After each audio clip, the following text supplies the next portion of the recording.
All right, everybody, Rob Ferretti here, and I got good news. A, the air conditioning is working, which is why the door is closed, and B, I got the sign taken care of. So I hired a company out of Boston. Now we've got Gotham Dream Car, and I think we're good to go.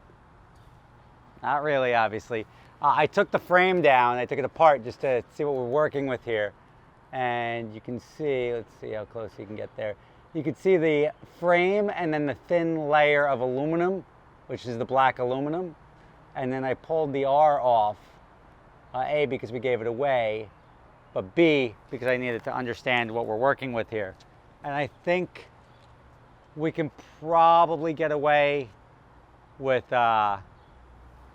just either putting a black vinyl, I don't know, maybe we'll put a black vinyl thing on top of that whole metal plate and then just the whole new logo when we get cut out.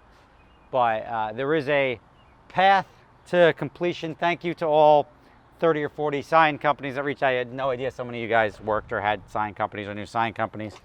I'll show you why it's a little easier. These guys, like these came off very easily. It's just up there with two-sided tape. It's a nice, I want to say wood, something like that. But to place it on the sign, they put a piece of black vinyl there, and then they just glued it to the black vinyl. So that made it easier to come off and easier to pull off the frame.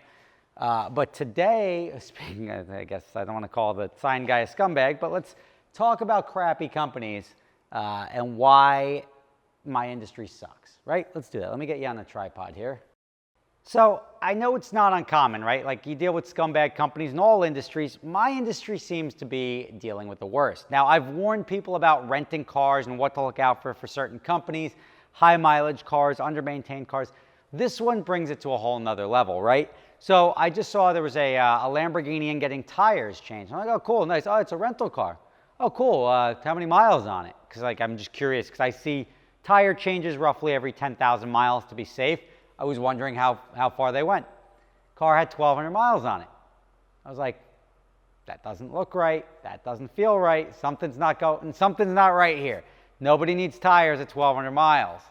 And it turns out there's a thing, and it triggered in my head, and this car is one of those cars.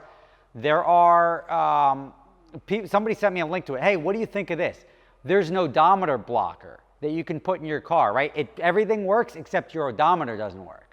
So now you drive forever and it still says it's got 12 miles on it, 50 miles on it, whatever. If you put it in the day, you get it.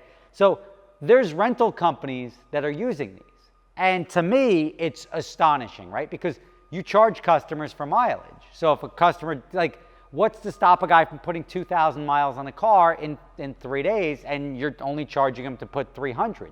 Well, the answer is they don't really care. And they'll go back to their GPS system and say, like, look, you did 1,200 miles. But they're giving a car where the odometer doesn't work. See, that's sketchy because one of the biggest problems you're going to have, or one of the biggest costs that I have renting these cars, is this car now has 10,000 miles on it. That car has 10,000 miles on it. The AMG GT just hit 20,000 miles. I buy them with 5, 2, 1. This thing was brand new. That was brand new. So I'm eating all the depreciation from brand new to 20 or 25,000 miles. That's a giant number. If you buy a car and there's two types of depreciation. There's time depreciation and mileage depreciation, right? Mileage depreciation is much steeper. That means if you buy a brand new car and put 50,000 miles on it in a month, the value is going to go down significantly. You buy a brand new car and never drive it. You park it and it's got the same 12 miles on it its entire life. The value is going to go down, but definitely not as much. So these guys are buying cars and then not registering any miles on it. And maybe they unplug it and put a couple of miles on it to make it look like they sort of drove the car. But now you've got these cars that are completely misrepresented. Like it's a federal crime to do that. And this company for this mileage blocker is like, it's not for on-road use. It's only when you're on the dyno. Who's to say if you're using your car in the dyno, you're still using it? Just because you're not physically transversing and covering ground doesn't mean you don't have to record that the car is being used for a purpose. If anything, a dyno is using the car even more strenuously than if it drove down the road a mile. So it's such a stupid loophole. It's absolute like federal crime. And it drives me nuts because now they can offer a car for a rate that I can't even come close to because they're giving you a car with 1,200 miles on it.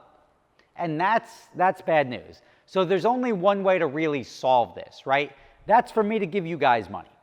I think that's the best way to do it. I think you guys like it. I like it. You guys rent from whoever you want. I'm not telling you to rent from me or rent from somebody else.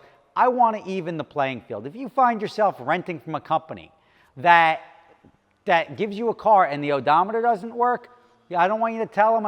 If you want to go to the cops and get them in trouble, you can do that. I want you to tell me because I'm going to have somebody who I know start investigating this company. I want them to rent from that company. I want them to find out, and they're somebody that can do something about it because now they are part of this. They're like, let's just say it.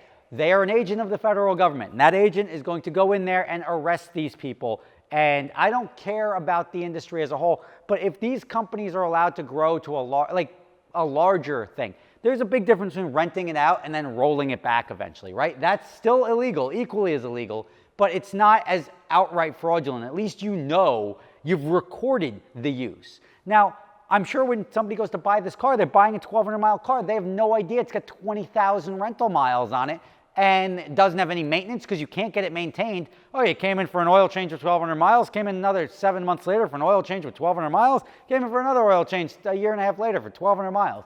That's not how it works. They're just not maintaining it. Or they're just dumping oil in it.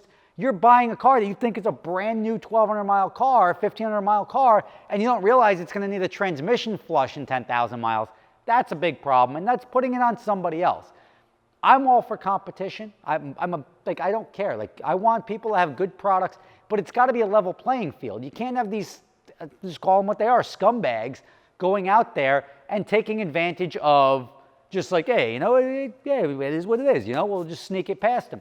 So this is my offer to you guys. If you guys find yourself or you know somebody who rents from a car, and even if you rent a car and then you rent it 6 months later and there's a discrepancy in mileage or something like that, I'm sure once this is on the federal radar, I'm sure there's going to be active investigations into this. I assure you, if there's one thing I've never astonished by, it's the success rate of me pointing out stuff that is bad and then people taking action on it. So it's going to transpire. It's going to take place. If you guys know of anyone that we can sort of use to make an example that is doing this, I'm not calling out the company that I know whose car that is. I'm not doing anything.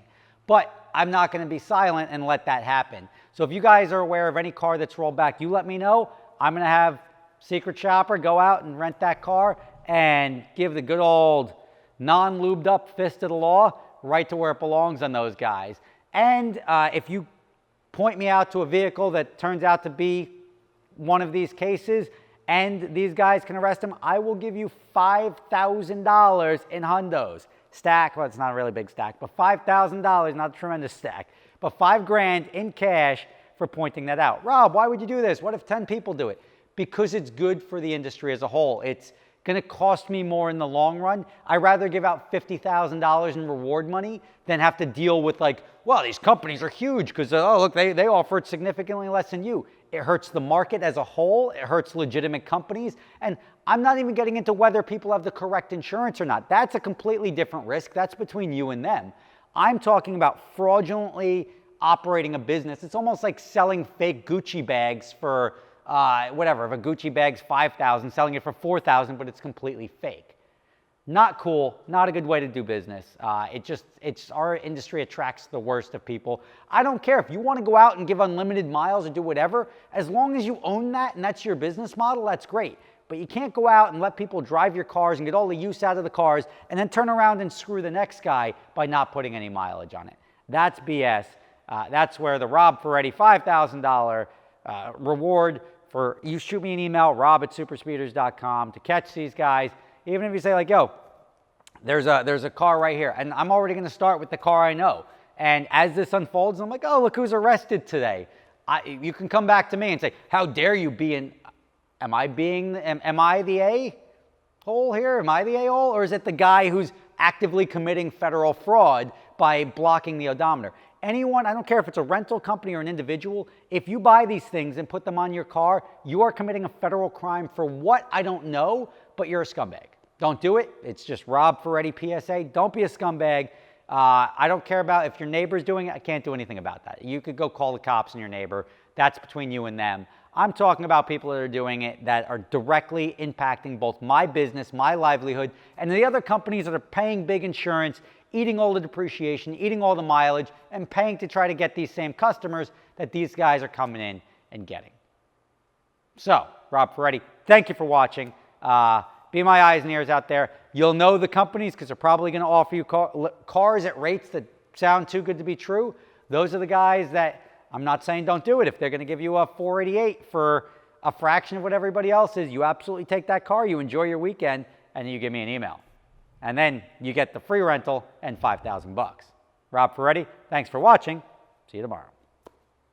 So you guys are familiar with my other company, Adventure Drives, right? Well, this year we've got 2 trips coming up. One, which is starting in Seattle and ending in Jackson Hole in July. That's going up through the Canadian Rockies, coming down through Banff, Yellowstone, Glacier National Park, and Grand Teton National Park. It's going to be phenomenal.